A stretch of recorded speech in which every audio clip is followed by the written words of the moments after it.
plupart d'entre vous connaissent Nassira essentiellement pour son passage au Bondi Blog, dont on sait qu'elle l'a dirigé pendant 2 ans, mais elle a aussi exercé dans beaucoup de médias hexagonaux, qu'il s'agisse de presse, de radio ou de télévision. Et donc, à ce titre, elle a une expérience qui nous paraît particulièrement intéressante pour parler, pour un webinaire qui questionne en fait le rôle des médias et leur couverture de ce qu'on a choisi ici d'appeler les marges, et on va revenir sur cette expression et sur ce qu'on entend par là. Alors aujourd'hui, Nassira, tu travailles à Arrêt sur Image et tu mènes un certain Entre nombre autres, oui. entre autres, oui, tu es journaliste indépendante, donc tu travailles aussi pour d'autres médias. Voilà. Alors juste très rapidement, hein, pour une présentation très brève, moi je suis d'abord enfin en tout cas à la base, une journaliste de télévision. C'est la formation que j'ai eue en école de journalisme à l'école supérieure de journalisme de Lille. J'en ai fait pendant 3 ans, essentiellement à iTélé et à France 2. Et puis ensuite, j'ai été dans plusieurs autres médias. J'ai dirigé effectivement le Bondi Blog quasiment 3 ans. Et maintenant, je suis indépendante, donc je travaille pour un certain nombre de médias, donc Arrêt sur Image, comme tu l'as cité, Claire, où je présente en alternance avec Daniel Schneiderman l'émission hebdomadaire du vendredi soir. Et puis, je collabore avec d'autres publications, Mediapart, Cosette, Le 1. Je fais un peu de radio aussi, je suis chroniqueuse chez Pas son genre, l'émission de July Foyce sur France Inter, le vendredi soir.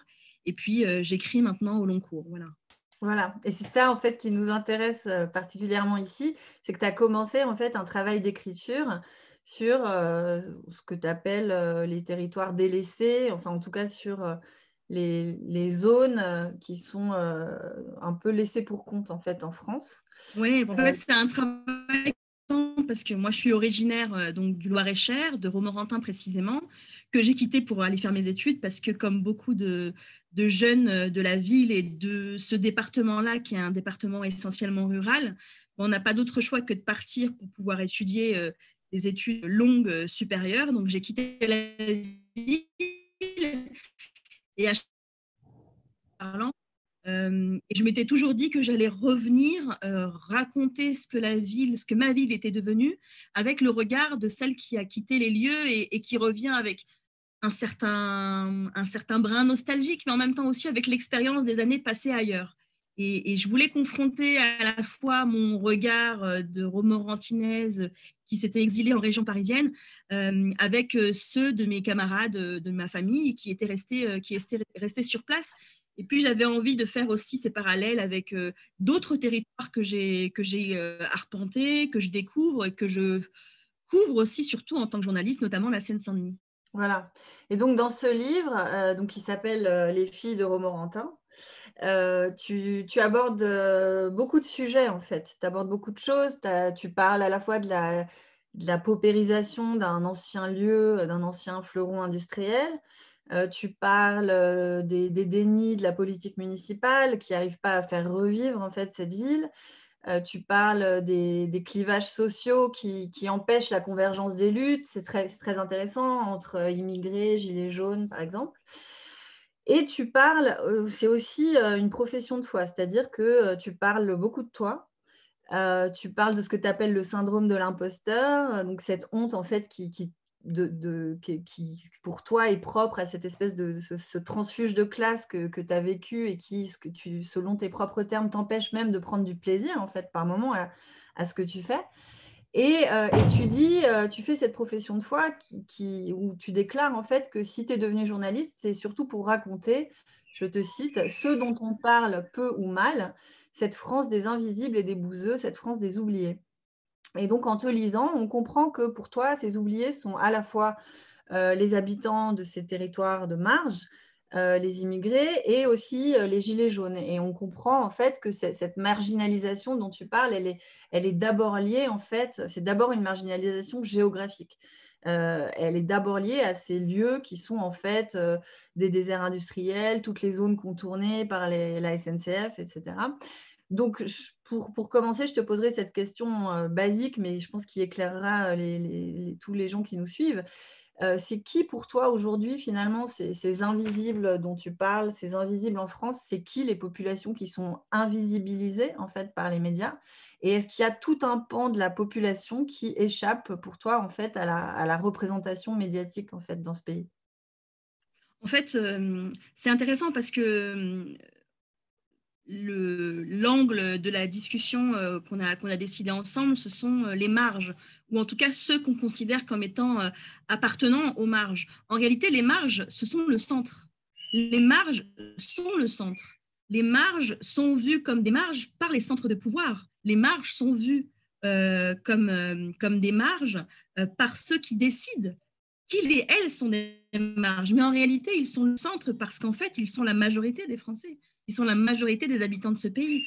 Là, c'est un conglomérat. Ce que je raconte, moi, dans le livre, c'est à la fois, effectivement, les gilets jaunes de Romorantin que je retrouve parce que le hasard des choses et des retrouvailles font que ma meilleure amie d'enfance, Caroline, que je retrouve après 15 ans de distance, en fait, s'avère que c'est un membre des Gilets jaunes. Donc, c'est comme ça que je mets un pied chez les Gilets jaunes. Les immigrés des quartiers populaires de Romorantin qui vivent à côté du lieu de réunion des Gilets jaunes sans jamais se croiser. Ce sont les banlieusards aussi. En fait, ce sont les pauvres, quoi. Les pauvres, les ouvriers, les employés, les déclassés. Et ce qui, moi, m'intéressait, c'était de mettre un pied chez ces pauvres-là, parce que d'abord, c'est ma famille, en fait, ce sont mes amis d'enfance, c'est là où j'ai grandi, mais c'est surtout, en fait, principalement les centres, en fait, c'est-à-dire que ce sont la majorité des gens de ce pays. Et j'avais envie de mettre de la lumière sur ces gens-là qui, en réalité, ne sont pas marginalisés, puisque ce sont eux qui agissent. Ce sont que eux qui prennent en main leur destin. Ce sont évidemment les gilets jaunes, mais ce sont aussi ceux que je rencontre des quartiers populaires qui avec un camion kebab, avec les marchés. Ce sont les mamans aussi qui essaient de se débrouiller pour faire en sorte d'élever socialement leurs gamins parce que la seule issue possible, c'est l'école. Enfin, bref, ce sont tous ceux qui n'ont pas abandonné le terrain, en fait. Et c'est pourtant tous ceux qu'on accuse d'être désassistés, qu'on accuse d'être des gens qui subissent, qui attendent tout de l'État, etc. J'ai vu tout l'inverse. D'abord, je connais tout l'inverse, encore une fois, c'est ma vie, hein, mais c'est surtout l'actualité, c'est surtout ce qui se passe aujourd'hui. Et c'était important pour moi de raconter cette France-là, non pas avec de la désormais parisienne, parce que c'est ce que je suis devenue, la parisienne qui arriverait et qui tiendrait par la main les petits bouseux de Romorantin pour leur indiquer. C'est pas ça. L'idée de mettre la lumière sur ces gens-là, habitude en règle générale de plutôt caser dans la rubrique faits divers de la presse locale, plutôt que de les mettre vraiment dans la lumière médiatique. C'était ça mon objectif. Et donc ces populations dont tu parles, c'est quoi pour toi leur rapport aux médias? Parce que dans ton livre, tu rapportes des scènes assez violentes, enfin notamment, quand tu abordes, des assemblées gilets jaunes et cetera, où on te fait clairement comprendre que tu es indésirable en fait en tant que journaliste. Heu, est-ce que ce rejet-là pour toi, il tient, à un rejet de principe, enfin qui il tient particulièrement à la couverture qui a été faite, notamment des manifestations gilets jaunes par les grands médias, En fait, exact. la méfiance à l'égard des médias, elle est globale. Moi, ce qui me frappe beaucoup, c'est qu'on a quand même tendance souvent à dire que ce sont les habitants des quartiers populaires qui sont les plus complotistes, que ce sont ces gens-là qui ne croient plus en rien, etc. En fait, moi, j'ai vu une défiance à l'égard des médias tout le temps, partout. Et c'est pas nouveau. Moi, c'est quelque chose que je vis en fait depuis que je fais ce métier, donc depuis quasiment 10 ans. Moi, je me souviens très bien quand j'ai commencé à faire ce métier à la télé, je couvrais les questions économiques et sociales, et notamment les plans de licenciement collectif, les fermetures d'usines. J'ai couvert les Goodyear, si vous vous en souvenez, Florange, etc. Et déjà à l'époque, c'est-à-dire ça fait 10 ans maintenant. À l'époque, on ne nous faisait pas confiance. On disait, mais vous êtes à la solde du grand patronat, vous êtes la télévision avant, alors c'était pas Bolloré, mais c'est donc Canal, etc. Enfin bref, déjà on nous accusait de ne pas raconter la vérité, d'être à la solde des grands patrons, etc. Donc ça, c'est pas nouveau et je pense que c'est quelque chose qui remonte encore de manière encore plus lointaine. Donc, mais ce qui est vrai, c'est que c'est un discours qui est tenu tout le temps et toutes les classes sociales confondues. Moi, j'ai des amis, des gens de la famille, dont je parle d'ailleurs dans le livre, qui sont employés ouvriers, mais qui sont aussi cadres, et tous ne nous font pas confiance. Parce qu'en fait, il y a une distorsion de réalité, c'est-à-dire que ce qu'ils vivent au quotidien, ils ne le voient pas dans leur télé. Essentiellement, ils s'informent par la télévision, essentiellement, et de manière un peu contradictoire aussi, ils s'informent par les chaînes d'infos qu'ils ont tendance d'ailleurs à exécrer et à détester. Il y a aussi une forme de contradiction. Ils regardent beaucoup BFM et il y avait quelque chose qui m'avait frappé, c'est quand moi j'ai commencé à couvrir les réunions des Gilets jaunes de Romorantin pour le livre, la seule chose qu'ils souhaitaient savoir, c'était si j'étais journaliste de BFM. Comme si cette chaîne d'information en continu était devenue le maître étalon des médias, c'est dire la puissance finalement que ce média représente dans le paysage médiatique pour les gens en règle générale, en tout cas pour les gens que j'ai rencontrés pour le livre. Donc, j'avais toujours besoin de montrer patte blanche. Mais ce qui est intéressant aussi, c'est que finalement, malgré toute la détestation qu'ils ont pour les médias, et moi je leur disais que j'étais parfois assez d'accord avec leurs critiques, hein, même moi en tant que journaliste, certaines critiques qu'ils avaient sur par exemple l'information spectacle ou le fait de tourner en boucle une information sans jamais vraiment apporter de nouveau ou d'informations plus creusées, j'étais absolument d'accord avec eux. Mais ce qui était intéressant en tout cas, c'est que le temps a fait son chemin et que à aucun moment on ne m'a interdit l'accès à une réunion, ou on m'a empêché de couvrir une manifestation ou n'importe quelle action qu'il menait. Même d'ailleurs les actions qu'il menait à huis clos, j'étais autorisée à rester. Parce que je pense qu'il y a une relation qui s'est installée et que voilà, j'ai été assez très claire avec eux dès le départ sur mes intentions. Et que malgré tout, au final, quand on dialogue, quand on prend le temps de dialoguer aussi, ce qui était mon cas parce que c'est vrai que j'étais dans un travail au long cours, donc j'avais ce luxe-là, et ben, on y arrive. Et moi, je me souviendrai toujours d'une soirée de dédicace que j'avais fait à Romorantin pour le livre, et où tous les gilets jaunes, mais quand je dis tous les gilets jaunes, même ceux qui étaient un peu réfractaires à ma démarche au départ, sont venus et m'ont remercié pour le travail, alors que franchement, je n'évite aucun des sujets qui fâchent dans le livre, notamment le racisme de certains auxquels j'ai été directement confrontée. Je le raconte dans le livre, et certains m'ont remercié pour ma sincérité. Donc, finalement, tout n'est pas perdu, quoi. C'est-à-dire que, alors, ça ne veut pas dire que, évidemment, la défiance est complètement résolue, loin s'en faut, c'est encore compliqué. Puis moi, je suis toujours en lien avec eux, donc je vois bien ce qu'ils publient sur Facebook, je vois bien qu'il y a toujours de la défiance. Mais ce qui me plaît, en tout cas, dans cette histoire, c'est qu'ils ont un contact de journaliste. Ça fait partie de leur univers aujourd'hui. Ce n'est pas juste quelque chose de l'ordre de l'abstraction. J'existe, ils me connaissent, ils ont mon numéro de téléphone, et je ne suis pas que la journaliste, je suis Nassira El Mouadem qui les a suivis pendant plusieurs mois, et je mets un peu de défantasmer tout ça, quoi. Mais alors justement, toi, en 10 ans, plus de 10 ans de métier, est-ce que tu as vu, tu vois, une évolution, en tout cas dans la façon dont les rédactions appréhendent ces territoires, que ça soit la banlieue ou des zones comme Romorantin, par exemple? Juste pour prendre un exemple, sur le cas des banlieues, on se souvient quand même, moi, en tout cas, j'ai une représentation des émeutes de 2005 comme un moment de basculement où il y a quand même une prise de conscience, ça te fait sourire déjà, dans, un certain nombre de rédactions parisiennes notamment, sur la nécessité, d'adopter une autre approche, en tout cas, notamment des banlieues. Et bon, on pense évidemment à l'apparition du Bondi Blog. Puis après, il y a eu le Media Lab 93, et cetera. Et le Bondi Blog, c'était quand même à l'origine, il y avait une volonté quand même d'aborder ces territoires avec des pratiques journalistiques qui étaient très renouvelées, c'est-à-dire les blogs, le recours à des gens qui n'étaient pas forcément des journalistes professionnels, etc. Au départ, en 2005, les reporters qui étaient envoyés de Paris vers la banlieue, c'était des reporters de guerre. Est-ce qu'aujourd'hui, tu vois une évolution là-dedans? Est-ce que tu as l'impression que les choses ont changé? Est-ce que tu as l'impression que les pratiques se sont modifiées et que le Bondi Blog a fait école finalement ou pas, par exemple? Ce qui est Quel est ton intéressant avec regard? l'exemple du Bondi Blog, c'est qu'en fait, c'est une création ex nihilo de la part de journalistes étrangers. Oui, Le c'est des... Bondi Blog est créé par des journalistes suisses.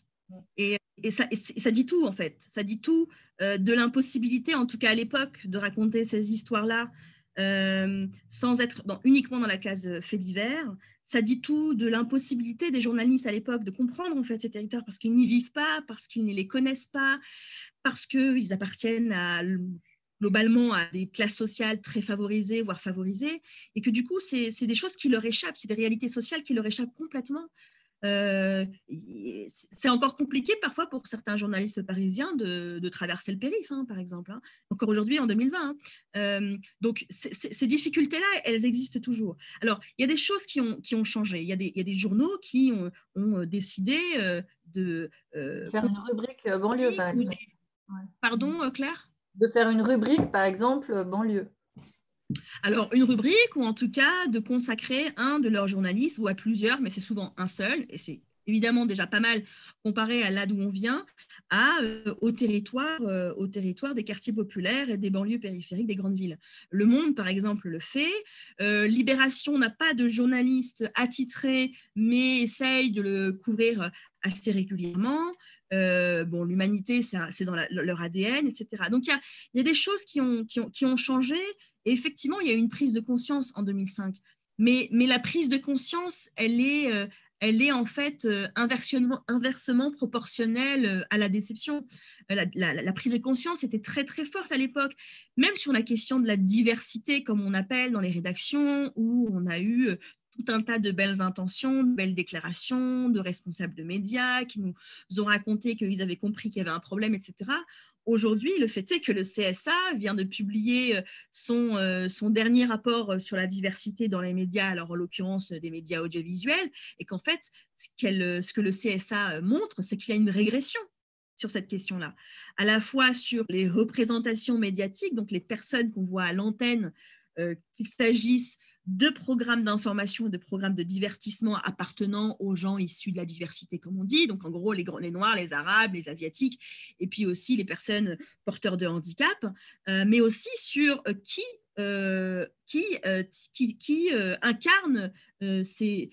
incarne l'information en règle générale, les journalistes issus des minorités, comme on dit. Donc, en fait, il y a une régression, il y a un retour en arrière.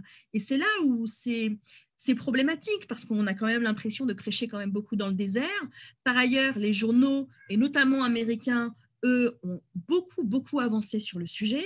J'en tiens pour preuve, par exemple, les dernières décisions qui ont été prises par un journal comme le Washington Post, qui a décidé d'ouvrir 12 postes de sa rédaction en un seul temps consacré aux questions des minorités, avec des postes extrêmement précis, par exemple, sur le terrorisme blanc, sur la problématique raciale, sur aussi les conséquences sur l'environnement et l'écologie des inégalités sociales et raciales. Enfin, vous voyez la réflexion qu'il y a pu y avoir en interne pour arriver à des décisions de ressources humaines comme celle-là. Et nous, on s'interroge encore à savoir s'il faut mettre des Noirs et des Arabes dans les médias. Enfin, là, du coup, pour des personnes comme moi qui sont engagées sur ces questions-là depuis des années, c'est difficile à vivre. Après, sur la question du récit médiatique, moi, le vrai problème que j'ai en ce moment sur la question de comment on raconte ces histoires-là, et notamment la question des quartiers populaires, et qui me pose, moi, un problème à la fois en tant que citoyenne et en tant que journaliste, c'est ce que j'appelle, moi, l'héroïsation de l'habitant des banlieues. C'est-à-dire qu'en fait, pour se débarrasser des clichés et pour ne pas aller dans des récits qui sont des récits de clichés, stéréotypes, voire même de récits négatifs autour de ces quartiers. En gros, le triptyque islamisme, banditisme, terrorisme, etc. Eh bien, on va en fait faire l'inverse et on va proposer des héros. Donc, c'est les héros des quartiers qui vont sauver les petites mamies. Ce sont les héros des quartiers qui vont descendre les cours des petites mamies. Ce sont les héros des quartiers à qui on va donner la nationalité française parce qu'ils ont sauvé d'un incendie des petits-enfants. C'est évidemment que il faut les raconter, ces histoires-là. Mais ce que je regrette, moi, c'est que souvent, en fait, on remplace ce qu'on faisait comme erreur et qui cantonnait ces histoires-là à des histoires de faits divers négatifs, à en fait des faits divers positifs. Donc, en fait, on règle un problème par un autre et on ne raconte pas la nuance, on ne raconte pas la complexité, mais surtout, on sort ces habitants de la banalité, en fait. Et il est là le problème, c'est qu'on fait de ces habitants des exceptions, alors qu'en fait, ils sont la règle, alors qu'en fait, ces habitants des quartiers, ils sont exactement les mêmes que les habitants des zones rurales, habitants d'ailleurs qu'on a souvent tendance à opposer comme si les petits blancs versus les petits noirs et les petits arabes, ce qui est fondamentalement problématique, c'est quelque chose qu'on a beaucoup entendu durant l'épisode des Gilets jaunes. Et en fait, on oublie tout simplement de raconter que ces gens sont les mêmes. Ce sont en fait des pauvres.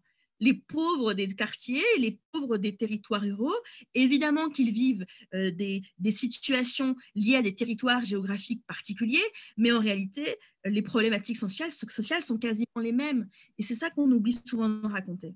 Alors justement sur ça, parce que tu en parles beaucoup dans ton livre et c'est passionnant en fait sur la difficulté justement de cette convergence des luttes.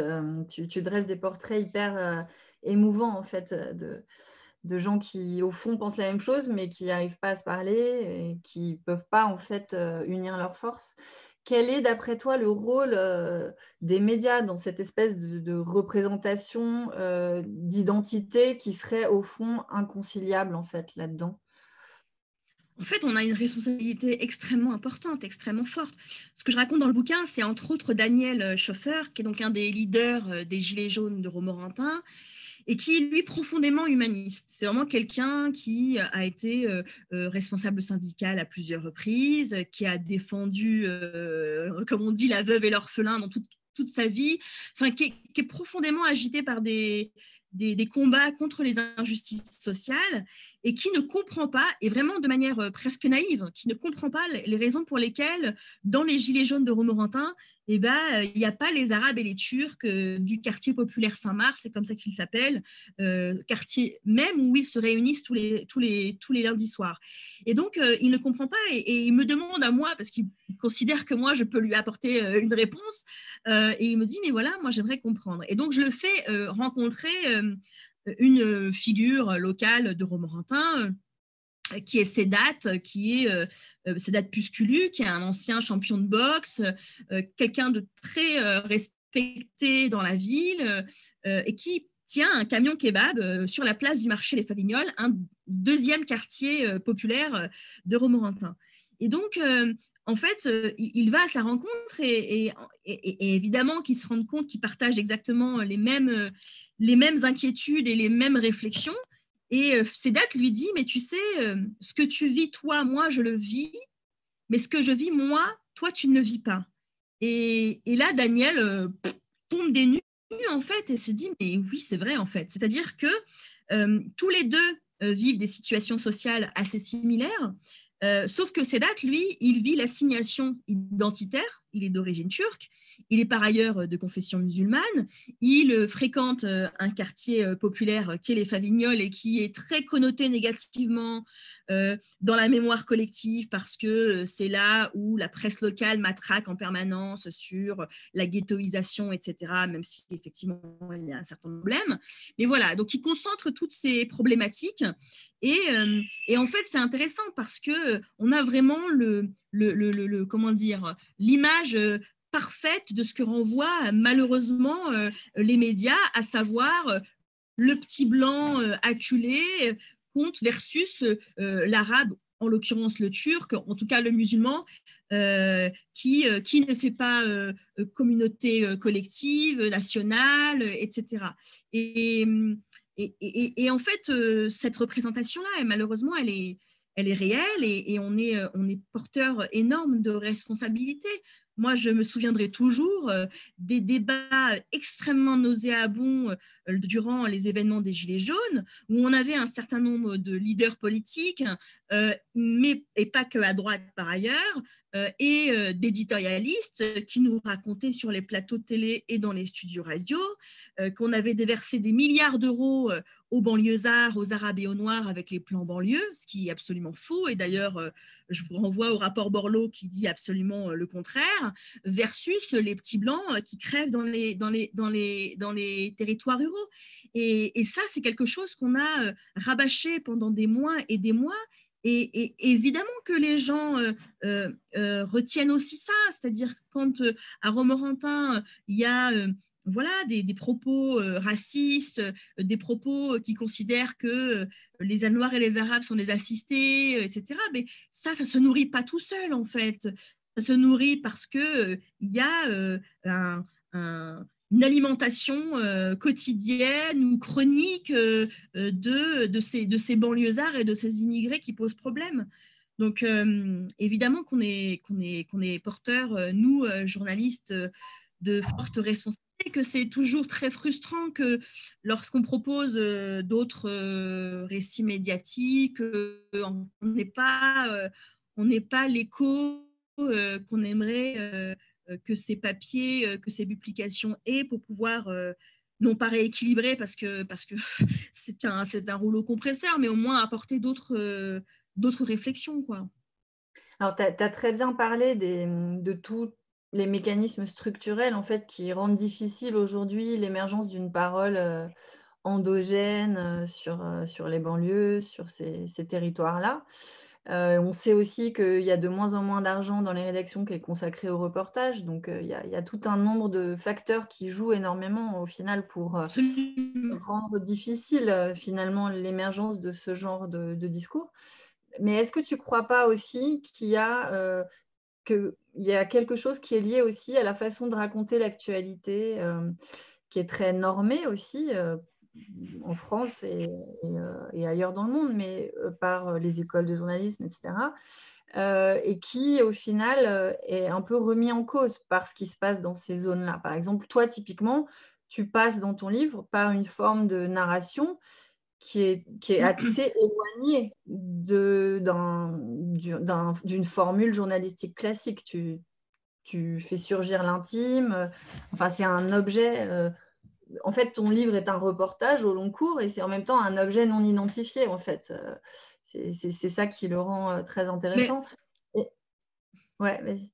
pardon, je t'ai coupé. Non, vas-y, pardon, je t'ai Non, mais interrompu. du coup, je me demandais justement si pour toi, il n'y a pas aussi dans l'approche qui devrait être celle de ces enjeux-là, de ces objets, en fait, de ces lieux, quelque chose qui requiert, en fait, une nouvelle façon de raconter, des nouveaux types de sources à l'origine de la parole journalistique.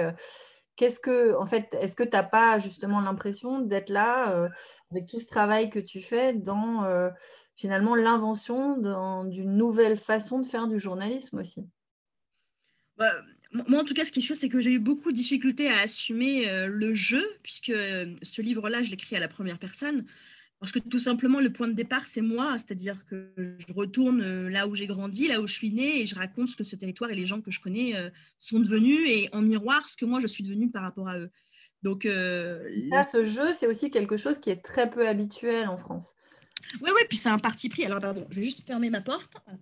C'est un parti pris éditorial qui, moi, m'a beaucoup perturbée, hein, parce que, effectivement, moi, je suis formée, ou certains diront formatée en école de journalisme, le SJ Lille, et que moi, j'ai appris à écrire les autres par l'observation. Et là, je raconte les autres par le prisme de moi-même et de la subjectivité. Donc, c'est quelque chose qui était évidemment pas naturel. Je me suis franchement fait violence un peu. Parce qu'encore une fois, je ne savais pas faire. Mais j'ai pris beaucoup de plaisir à le faire parce qu'effectivement, ça nous amène à explorer plein de territoires et à faire des connexions qu'on n'aurait pas forcément fait si on avait écrit uniquement à la troisième personne. C'est pas nouveau, hein, c'est une forme journalistique très classique, notamment chez les Américains qui font ça très bien et depuis très longtemps. C'est quelque chose effectivement de plus rare en France, même si ça revient, ça vient, enfin ça se fait de plus en plus. Il y a quand même pas mal de confrères et de consoeurs qui l'ont fait. Je pense par exemple à Florence Aubenas, c'est une référence qui me revient comme ça, mais d'autres l'ont fait avant. En tout cas, ce qui est sûr, c'est que ce qui m'a beaucoup plu et ce qui, moi, m'a fait du bien, c'est d'avoir le temps. Voilà. Le temps et l'espace. Le temps, parce que enquêter et aller sur le terrain pendant autant de mois, c'est quelque chose qu'on n'arrive pas à avoir dans les rédactions, par tout simplement des questions purement économiques, hein, et l'espace d'avoir la capacité et la place de pouvoir raconter, de pouvoir faire récit, de narrer aussi, de faire résonner les unes aux autres, sans avoir le souci du calibrage des maximum 10 000 signes qu'on peut nous accorder pour une enquête. Donc ça fait forcément la différence et on y prend goût de refaire la même chose. Du coup, là, je suis en train d'écrire mon deuxième bouquin, alors qui ne sera pas intime comme l'était le premier, parce que c'était quand même une démarche particulière, mais en tout cas qui sera d'exploiter le temps et l'espace pour pouvoir raconter des histoires. Après, c'est difficile d'en vivre. J'ai la chance d'avoir des éditeurs qui me suivent et qui me donnent les moyens de travailler, mais je sais que ce n'est pas le cas pour beaucoup de consoeurs et de confrères, et c'est un vrai sujet, ça. C'est un vrai sujet parce qu'on est quand même, il y a un certain nombre de professionnels, de journalistes qui, entre autres choses, mais ce n'est pas uniquement ces raisons-là, mais ça en fait partie grandement, décident de quitter le métier parce que n'ont pas les moyens de faire leur travail, parce que n'ont pas l'impression de participer, en fait, tout simplement à la réflexion collective autour des grands sujets qu'on porte, nous, les journalistes, et l'impression, en fait, de ne pas compter, et ça, c'est dramatique. Donc c'est compliqué. Honnêtement, je ne suis pas très optimiste pour le métier, pour plein de raisons, notamment celle-là, pour des conditions de travail de plus en plus compliquées dans un certain nombre de rédactions. Et puis, et en même temps, je me dis qu'effectivement, il y a d'autres possibilités de le faire, mais est-ce qu'on peut tous le faire de cette manière-là? Est-ce qu'on a tous les mêmes chances? Je ne crois pas. Donc, ça pose beaucoup, beaucoup de questions. Mais en tout cas, ce qui est sûr, c'est que ça fait du bien. Ça fait vraiment du bien. Mais tu as dressé tout à l'heure un constat très sombre, en fait. Tu as parlé de régression sur ces questions-là, sur de régression générale du paysage médiatique, audiovisuel et tout. C'est accablant. Par exemple, moi, je suis journaliste télé de formation. Aujourd'hui, très clairement, si je dois retourner à la télé, je ne sais pas ce que je peux faire. Je veux dire, j'ai écumé, j'ai fait de la télé en chaîne d'info, j'ai vu ce que c'était, ça m'a rincé. Je suis passée dans un journal, le 20h de France 2. Les espaces d'intelligence et de propositions éditoriales, franchement, à la télévision, il n'y en a plus beaucoup. Je suis téléspectatrice de C'est Politique, par exemple, sur France 5, qui est une émission voilà, de journalisme, d'information et de réflexion sur les questions sociales extrêmement impertinentes. Mais voilà, il n'y a plus grand-chose, en fait. Et justement, est-ce que tu as l'impression que dans les banlieues, dans ces zones marginalisées, dans ces marges, il y a au contraire une ébullition, une créativité? Est-ce que les gens, justement, se sont emparés de cette question de l'information? Est-ce qu'il y a des nouvelles pratiques? Qu'est-ce que tu as vu, en fait? Qu'est-ce que tu penses du journalisme citoyen, tous ces trucs-là? En fait, les gens se sont emparés de leurs propres outils, c'est-à-dire les réseaux sociaux, et en fait, ce sont leurs propres médias. Moi, je connais un certain nombre d'associations, surtout en Seine-Saint-Denis, parce que c'est quand même le département que je connais le mieux, qui aujourd'hui te disent on n'a plus besoin de médias, nous.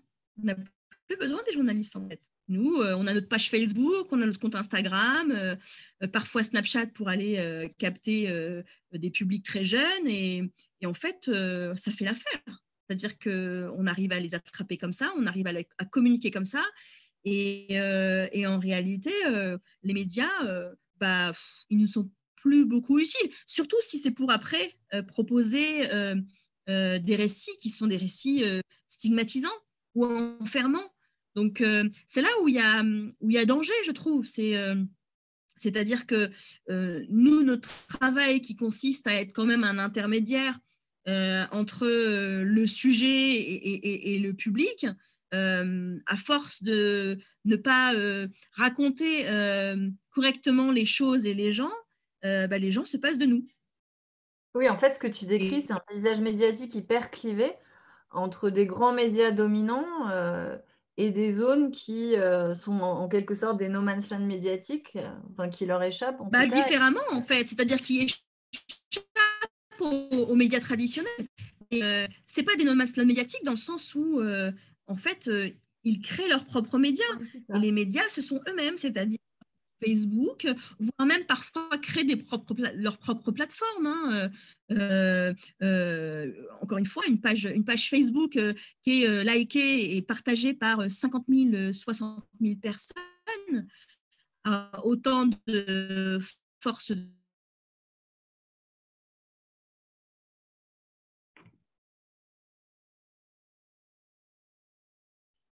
Ah, j'ai l'impression qu'on a un problème de connexion. C'est une réappropriation de l'histoire, une réappropriation de leur propre récit.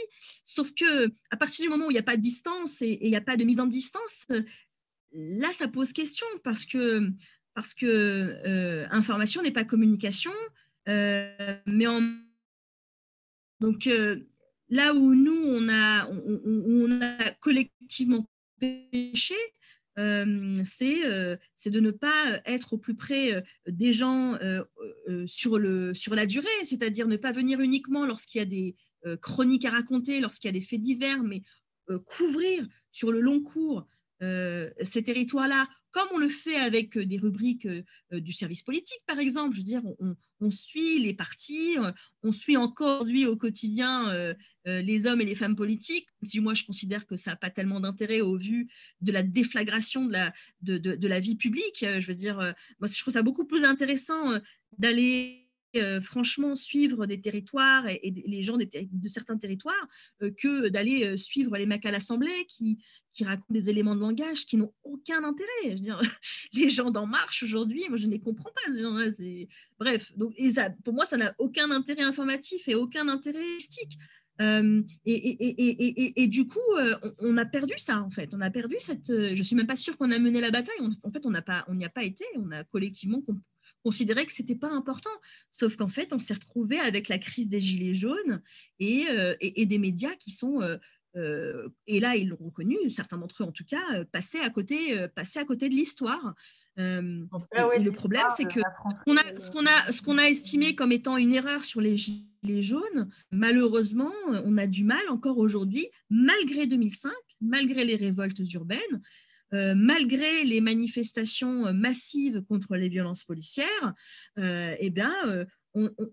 ne considère toujours pas ça comme étant un élément de l'agenda médiatique et de l'agenda des décisions qui doivent être prises par les rédactions. Et c'est extrêmement regrettable, en fait. Parce que quand on demande aux gens, souvent, il y a beaucoup, c'est il faut vivre ensemble. C'est quelque chose qu'on entend beaucoup de la part des éditorialistes, des leaders politiques, comme une adresse, en fait, notamment aux gens des quartiers, il ne faut pas se raconter d'histoire, de vivre ensemble, de faire communion nationale, etc. On ne peut pas demander aux gens de vivre ensemble si d'abord nous-mêmes, quand je dis nous, c'est-à-dire les espaces de pouvoir, on n'est pas capable de raconter leur réalité. Parce que le problème, c'est qu'ils ils se détournent complètement de nous, puisque nous ne racontons pas leur réalité. C'est-à-dire qu'ils allument leur télé et ils allument leur radio, et on leur fait des caisses et des caisses sur l'islam, sauf que eux, leur problème, c'est les pannes d'ascenseur en permanence dans leur HLM, c'est les bailleurs sociaux qui leur prélèvent des charges incommensurables, c'est des attentes de relogement, voire de demande de logement qui a 7 ou 8 ans. Enfin, bref, si nous, on n'est pas capable de raconter leur vie et leur réalité et qu'on les bassine sur des sujets qui sont des non-sujets, on pourrait leur demander, voilà, on passe complètement à côté de notre mission. Et pas vivre ensemble, ces gens-là, eux, ils le font et on leur a même pas demandé leur avis. Hein. On les a parqués entre ethnies et nationalités différentes et franchement, ils s'en sortent plutôt bien. Je te pose des questions parce qu'il y en a qui sont arrivées. Alors, comment expliquez-vous que les médias anglo-saxons soient plus ouverts à couvrir les zones populaires qu'en France? Alors, je ne sais pas s'ils sont plus ouverts à couvrir les zones populaires. Parce que, mine de rien, les États-Unis sont aussi passés, enfin, les grands médias nationaux, en tout cas, sont aussi passés à côté de Trump président. C'est-à-dire le vote des petits blancs. Donc, je ne sais pas si, honnêtement, ils sont capables, plus que nous, de raconter, en tout cas mieux que nous, les zones populaires. En tout cas, ce qui est sûr, c'est que ils ont largement réfléchi beaucoup plus que nous et pris des décisions beaucoup plus importantes que nous sur la issue des minorités parce qu'ils n'ont pas ce problème-là. Parce que sémantiquement parlant, parler des minorités, minorities, là-bas, c'est pas on en parle sans aucun souci. Dire blanc, noir, c'est pas ni une insulte à la langue française pour nous et ni un truc complètement fou. Enfin, ça fait partie du débat national. Donc, voilà, il y a de médias anglo-saxons, enfin en tout cas américains, qui ont à leur tête des personnalités noires, ce qui n'est pas le cas chez nous. Je veux dire, nous, on n'a aucun média aujourd'hui national qui est dirigé par une personnalité dite des minorités noires ou arabes, par exemple.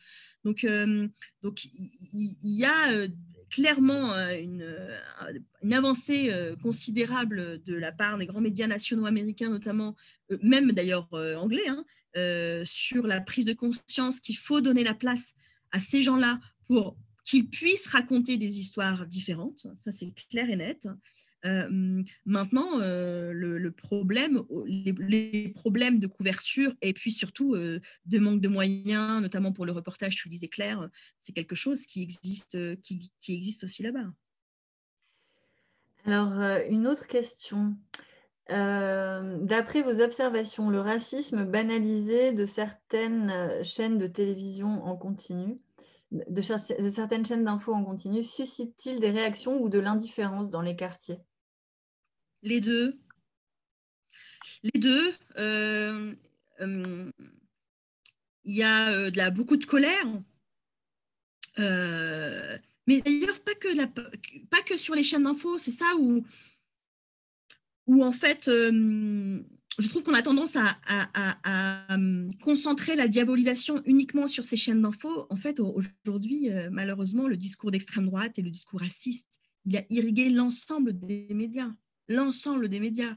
Dire, le maître étalon raciste, le maître étalon d'extrême droite, en fait, vous le retrouvez partout. Aujourd'hui, vous avez même une chaîne de télévision nationale, France 2, qui, dans son 20h, vous propose un reportage sans que jamais la journaliste en question n'entre dans le lieu précisément et qui raconte une histoire complètement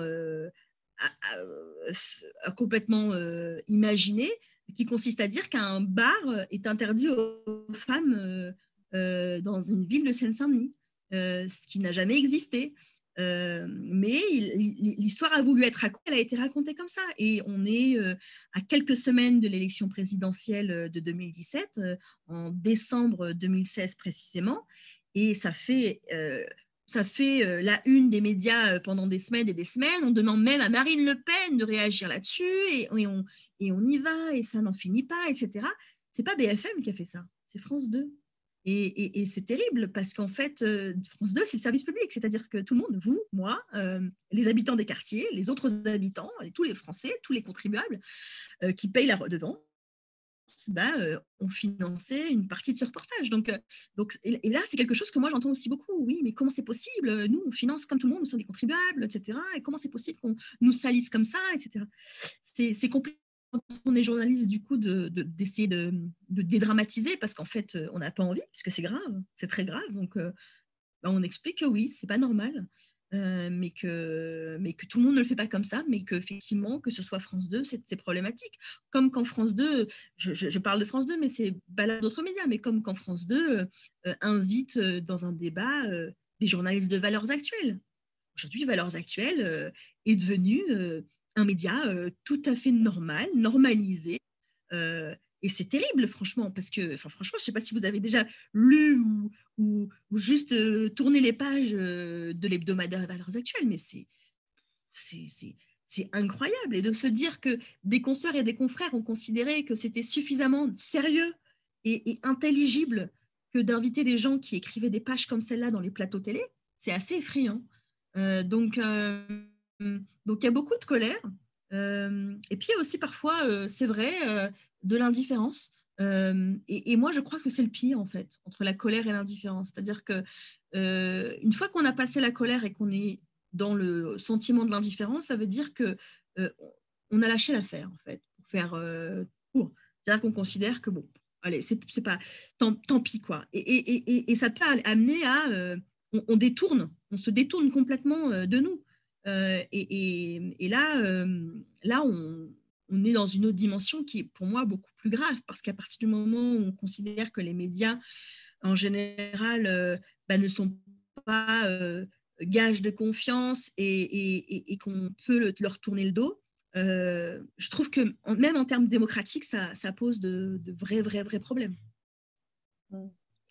Alors, un autre spectateur te demande quel intérêt auraient les médias classiques, entre guillemets, c'est vrai qu'on ne sait plus comment les appeler. Quel intérêt auraient les médias classiques, entre guillemets, à raconter les territoires délaissés à partir du moment où ils sont gouvernés par la loi du chiffre d'affaires et du buzz? Faut-il des médias plus éthiques et plus inclusifs? Les médias contribuent-ils à leur manière à produire du séparatisme en France?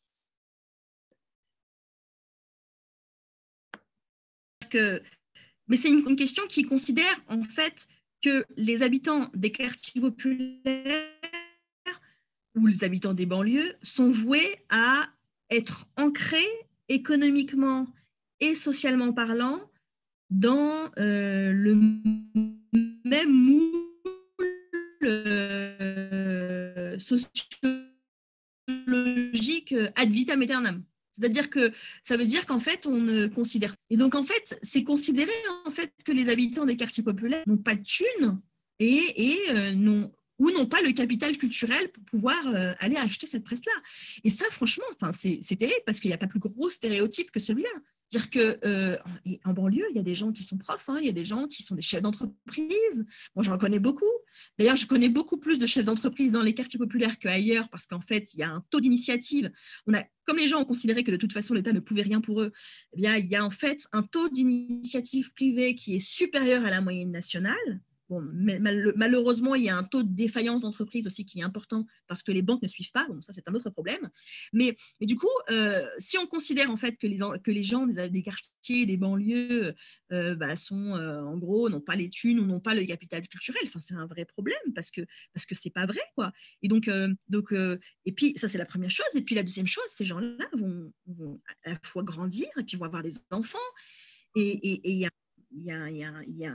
un vrai enjeu en fait pour les médias, économiquement parlant, de miser sur les enfants de ces gens-là pour les prochaines générations. Quand il y a des médias qui font par exemple des publications jeunes, je pense au groupe Bayard par exemple, ou à Libé. Bon, malheureusement, Libé vient d'annoncer qu'ils arrêtaient Petit Libé. Mais quand il y a des médias qui ont des publications jeunes, ce n'est pas uniquement pour juste faire plaisir aux enfants. C'est parce que l'idée, c'est aussi de faire en sorte que les enfants des lecteurs du journal soient les prochains lecteurs du média. Et en vrai, c'est ça qu'il faudrait avoir comme élément de réflexion, c'est-à-dire considérer que pas juste réfléchir à 2 ans ou 3 ans, en fait, il faudrait réfléchir à 15 ans, à 20 ans, et à se dire que les lecteurs d'aujourd'hui, eh ben, il faut les garder et il faut faire en sorte aussi que les enfants de ces lecteurs-là soient nos lecteurs demain.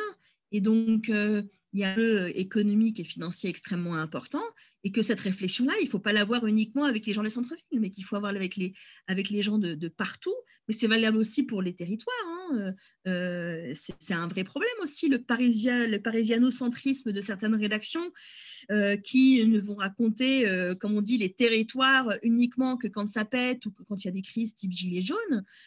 S'ils veulent faire en sorte que les lecteurs sortent des centres-villes et puis surtout qu'ils puissent toucher d'autres gens parce que leurs lecteurs sont en train de vieillir. La moyenne d'âge, par exemple, du journal, les journaux télévisés, c'est 55 ans. Il faudra bien à un moment aller capter aussi donc et ça c'est évidemment pas, je trouve, assez pris en compte, et surtout on a tendance à considérer que les gens des quartiers par définition n'ont pas les capacités pour le faire, et franchement, enfin ça c'est honnêtement c'est factuellement faux en fait, c'est très problématique ce stéréotype. Un autre spectateur anonyme te demande: est-ce qu'il existe des initiatives de jeunes issus de ces zones délaissées qui proposent un journalisme alternatif? Et si oui, y a-t-il des organismes publics qui soutiennent ces initiatives? On en a un Alors petit oui, il y en a. Alors, il y a le Bondi Bloc, on connaît bien. Et puis après, il y en a d'autres. Il y a la chaise pliante. Il y a Get Up qui fait un super travail. Alors, qui est une association, mais qui fait plein de choses, qui fait à la fois des programmes d'inclusion, qui propose des stages d'insertion, qui fait tout un travail d'insertion sociale, mais qui aussi propose des contenus médias avec des petites capsules vidéo, etc. Puis il y en a d'autres, évidemment. Et puis, il y a la DRAC, enfin les DRAC, les Directions régionales des affaires culturelles, qui financent un peu, je dis un peu parce que je trouve que ce n'est pas suffisant, mais qui financent un peu ces initiatives. Il y a un appel à projet qui est lancé tous les ans par les DRAC, et qui consiste à financer ces médias. Je dis que ce n'est pas suffisant parce que je ne sais plus quelle est l'enveloppe budgétaire, mais bon, c'est peanuts quand on connaît les montants parce que en milliards. la France finance pas mal d'initiatives journalistiques ailleurs dans le monde. Enfin, il y a un certain nombre de programmes de développement, de soutien au journalisme dans le reste du monde. Oui, oui, tout à fait. Après, elle le fait en France. Moi, je trouve juste que ce n'est pas suffisant. Et surtout, quand on connaît les montants, les milliards d'euros qui sont versés d'aide à la presse, à des médias qui sont ados et grands groupes ou à des grands industriels qui ont déjà un portefeuille assez important. Moi, je trouve qu'il y a une réflexion, la réflexion, nous l'avons déjà depuis longtemps, mais en tout cas, il faut qu'on avance et qu'on puisse proposer des aides plus conséquentes à ces médias-là, quitte à en enlever aux grands médias nationaux pour le réinjecter dans ces médias qui, en plus, font, au-delà du travail et d'information, ils font un travail, franchement, hyper important. Alors, après, c'est aux médias en question de se positionner. Je veux dire, il n'y a pas de raison qu'un média d'un quartier, d'une banlieue ou d'un autre endroit en France, d'une zone rurale par exemple, doive absolument avoir une dimension sociale pour exister, parce qu'un média, c'est d'abord un média avant tout, et que si le média veut uniquement être informatif, bien, il a bien raison, parce que souvent on a tendance aussi à demander à ces médias-là, du coup, d'avoir une dimension sociale, une dimension d'intégration, etc. Et c'est problématique parce que le média en tant que tel, il n'a pas besoin, il n'a pas à aller sur ces terrains-là, puisque c'est pas sa raison d'être. Sa raison d'être, c'est d'informer les gens. Et puis on ne demande non plus au monde de faire du social, donc pourquoi on demanderait à un autre? Mais en tout cas, il faut effectivement leur donner plus de moyens. Bon, c'est quelque chose que je dis depuis longtemps et qui, voilà, pourquoi pas enlever ces aides à la presse à ces grands quotidiens nationaux qui ont déjà beaucoup d'argent et le réinjecter dans ces dits petits médias, même si je n'aime pas ce mot-là. 2 dernières questions. Est-ce qu'il y a une forme d'autocensure à l'intérieur même des territoires exclus?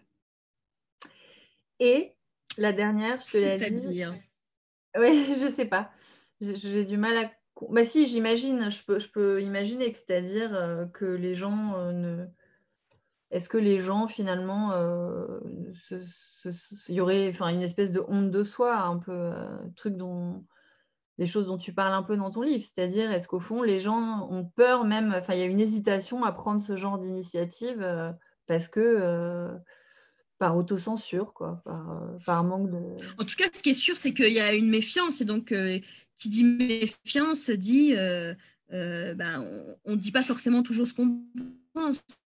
Moi, il m'a fallu un peu de temps aussi pour que les gilets jaunes, par exemple, m'accordent leur confiance et me disent exactement ce qu'ils pensent.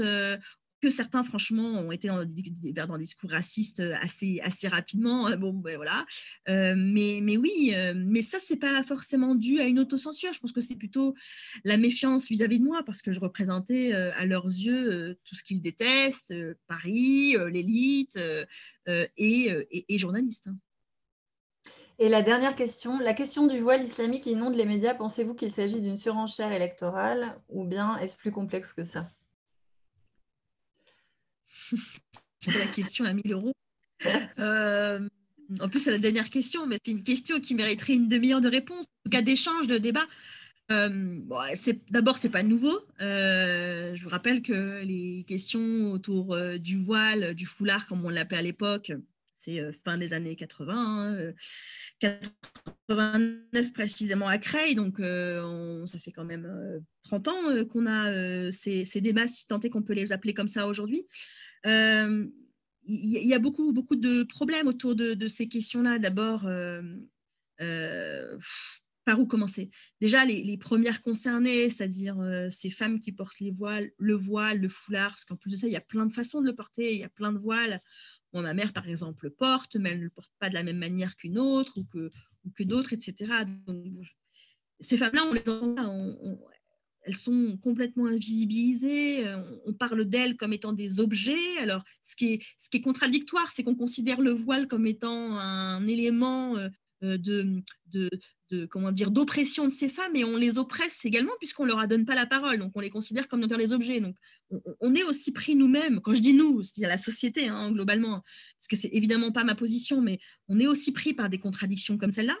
Ça, c'est la première chose. La deuxième chose, c'est juste, enfin, c'est insupportable, quoi. Enfin, moi, je ne sais pas comment vous vivez ça, on nous écoute, toi, Claire, mais moi, j'ai beaucoup de mal avec tout ça parce qu'on a l'impression que c'est à chaque fois le truc qu'on nous remet pour éviter de parler de tellement d'autres choses qui sont pour moi, somme toute, beaucoup plus importantes. La déflagration sociale qu'on est en train de vivre. Enfin, regardez juste les chiffres de la pauvreté qui nous ont été rapportés par l'INSEE encore tout récemment, ou voire même aujourd'hui par les grandes associations humanitaires luttant contre la pauvreté. Enfin, franchement, enfin, c'est ça qui devrait animer les plateaux télé. C'est ça qui devrait nous animer, nous indigner. Et en fait, on a à chaque fois cet écran de fumée, parce que moi je l'appelle comme cela, du voile islamique, mais de l'islam en règle générale, qui fait agenda. Et moi, ça me pose problème, parce que on pourrait tout à fait avoir des éditorialistes extrêmement identifiés politiquement à droite, voire à l'extrême droite, qui essaieraient de mettre à l'agenda ce genre de questions, mais qui se retrouveraient face à des opposants politiques ou à des journalistes qui leur rappelleraient les fondamentaux, à la fois la question de la laïcité, donc la liberté de conscience et la neutralité de l'État vis-à-vis de ces questions-là. Donc c'est quand même la première chose extrêmement importante. Et puis surtout, ce qui devrait animer le débat, les questions sociales et économiques. Sauf qu'en fait, non, tout le monde tombe dans le panneau. Et puis, comme ça fait les affaires d'un Éric Zemmour et d'autres qui vendent du papier et des émissions et qui leur permettent d'exister, parce que sans ces questions-là, une chaîne de CNews s'effondrerait économiquement parlant, eh bien, on y va. Et puis, en plus, nous tous tombons dans le piège, parce que moi, la première, je ne sais pas ne pas répondre ou ne pas réagir, et donc je fais mon tweet, et puis voilà, et puis c'est l'indignation permanente, et on n'en sort pas. Et c'est terrible, parce qu'on est tous pris au piège, en fait. Moi, je m'interroge beaucoup de est-ce que je ne peux rien dire? auquel cas je laisse la place aux racistes et aux extrémistes qui disent n'importe quoi, ou est-ce que je dois dire, mais en même temps, je nourris l'hydre. C'est très compliqué, mais on voit bien que intellectuellement parlant, les médias, en règle générale, ne proposent pas comment dire, de récits nuancés, donnant la parole aux personnes qu'on est, et parfois surfent malgré tout sur ces sujets-là. Et c'est assez dramatique. Bon, bah, merci beaucoup, Nassira. Il est temps de terminer cette conférence, mais tu as dressé un tableau assez noir, enfin très noir. Désolée. Mais on est rassurés de te savoir dans la place quand même. Et donc surtout, continue ton travail qui est remarquable Merci. et de t'exprimer avec cette franchise et cette limpidité qui te caractérise et qui fait qu'on a passé un moment super intéressant. J'espère que vous avez tous apprécié. Merci de l'invitation en tout cas. Ouais, bon vent à toi. Et pour ceux, donc je vous remonte le livre qui est vraiment, bah, vous devez le voir à l'envers, j'imagine. Non, pas du tout. Ah non? J'ai vraiment des progrès à faire en informatique. Merci à tous. Et lisez Les filles de Romorantin, c'est régénérant. Voilà, merci Nassira, à bientôt. Au revoir, Ciao. bonne soirée.